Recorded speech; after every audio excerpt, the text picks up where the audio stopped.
नीलाम्बुजश्यामलकोमलाङ्गं सीताशमारोपितवामभागं पाणवमहासायकचारुचापं नमामि रामं रघुवंशनाथम्।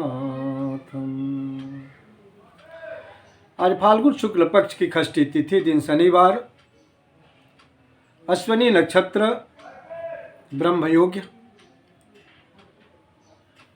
कुंभ राशि का सूर्य, मेष राशि का चंद्रमा और मीन राशि का बृहस्पति है। आज आई जय योग रात्रि में 4:31 से प्रारंभ हो रहा है और रवि योग सायंकाल 7:40 से उसको प्रारंभ हो रहा है। जैसी कि चर्चा आपके बीच में होती आ रही है कि 3 जगह व्यक्ति को संतोष करना चाहिए। हर पति पत्नी को एक दूसरे से संतोष करना चाहिए, भोजन में संतोष करना चाहिए और जो भी भगवान की कृपा से धन मिला है उसमें संतोष करना चाहिए। लेकिन 3 ऐसी जगह होती है जिसमें कभी भी किसी को संतोष नहीं करना, संतुष्ट नहीं होना चाहिए। उसमें पहली जगह होती है दान की। दान में कम कलयुग है। कलयुग में दान का बहुत बड़ा महत्व होता है। उसमें भी अन्नदान का और ज़्यादा महत्वपूर्ण स्थान होता है।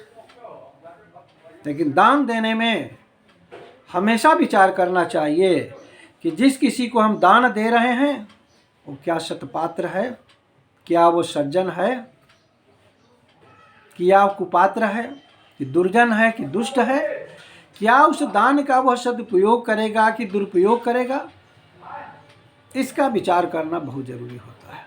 क्योंकि सतपात्रम दीयते दान। सुखदेव जी भागवत महापुराण में कहे कि सतपात्र को ही दान देना चाहिए ताकि आपका दान देना सार्थक हो और उसका सही सदुपयोग करे। एक राजा थे, बड़े दानी थे, कभी वो विचार नहीं करते थे हम किसको दान करें, जो आए उसी को दान, रुपया पैसा धन संपत्ति वस्त्र द्रव्य सब देते थे। दान देने से उनका धन बढ़ता गया, धन बढ़ता गया। एक बार ऐसा समय आया कि उनका धन धीरे धीरे घटने लगा। चिंता हो गई, धर्म करने से तो मेरा धन बढ़ा, दान करने से बढ़ता गया, ये घटने क्यों लगा। अपने गुरुदेव के पास जाकर गए और जाकर निवेदन किया, गुरुदेव ये समझ में नहीं आती है बात कि दान दे रहे हैं वैसा ही फिर भी मेरा धन घटता जा रहा। गुरुदेव ने कहा पता लगाइए, जब से धन आपका घटना शुरू किया क्या आपने कभी किसी कुपात्र को दान किया है। पता लगाया गया तो पता चला कि एक मछुआरे को उन्होंने पैसे का दान किया था। उससे उसने जाल खरीदा था और मछली मारने का काम करता था। इस तरह से जीव हिंसा करता था उनके पैसे के द्वारा, जिसके चलते राजा का धन दिन दुनी रात चौगुनी घटने लगा। जाकर उन्होंने कहा गुरुदेव ऐसा कार्य हो गया। उन्होंने कहा कि उस जाल को जलाइए, उसके बाद से आपका धन बढ़ना शुरू होगा। और उसके बाद उस जाल को मंगाया गया, उस मछुआरे से जलाए उन्होंने और उसके बाद उन्होंने दान देना शुरू किया। फिर धन जो है वह बढ़ने लगा। तो दान करना चाहिए, लेकिन हमेशा विचार करना चाहिए वो पापी है कि पुण्यात्मा है, बुरा है व्यक्ति कि अच्छा व्यक्ति, सज्जन है कि दुर्जन है, तभी वह दान आपका सार्थक होगा। सतपात्र दानात भवे धनाढ्यो, भागवत महापुराण है।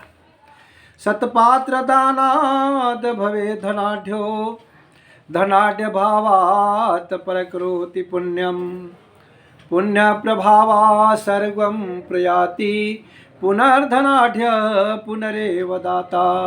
सतपात्र को दान देने से व्यक्ति धनाढ्य होता है, धनी होता है, और धनी होने से वह पुण्य करता है। पुण्य के प्रभाव से वह स्वर्ग में जाता है और पूरा इस धरती पर कभी आता है तो धनी होता है और पुनः वह दाता होता है।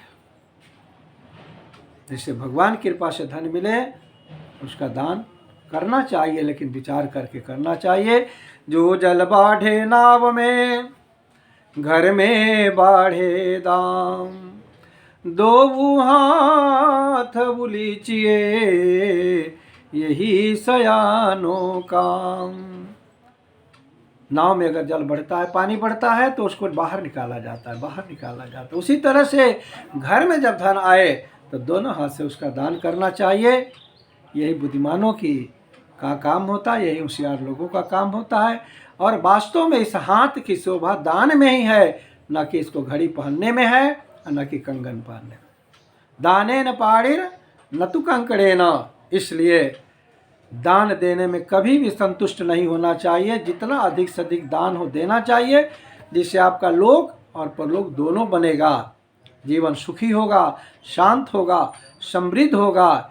इसलिए दान देने में कभी भी किसी को संतोष नहीं करना चाहिए। इन्हीं शब्दों के साथ आप सब माताओं भाई बहनों को, जिस किसी को अपने बच्चे बच्चियों की जन्म कुंडली बनानी हो पंचांग के माध्यम से, जिस किसी को अपनी वास्तु मकान दुकान दिखाना हो, जिस किसी के पास कोई समस्या हो, तो आप हमारे पास मोबाइल पर संपर्क करके भी कर सकते हैं, या मेरा ऑफिस बनारस के श्री संकट मोचन हनुमान मंदिर के मेन गेट के बिल्कुल ही समीप में माँ दुर्गा ज्योति संस्थान के नाम से है, वहाँ भी आकर के आप संपर्क कर सकते हैं और अपनी समस्याओं का समाधान प्राप्त कर सकते हैं। इन्हीं शब्दों के साथ जय श्री राम।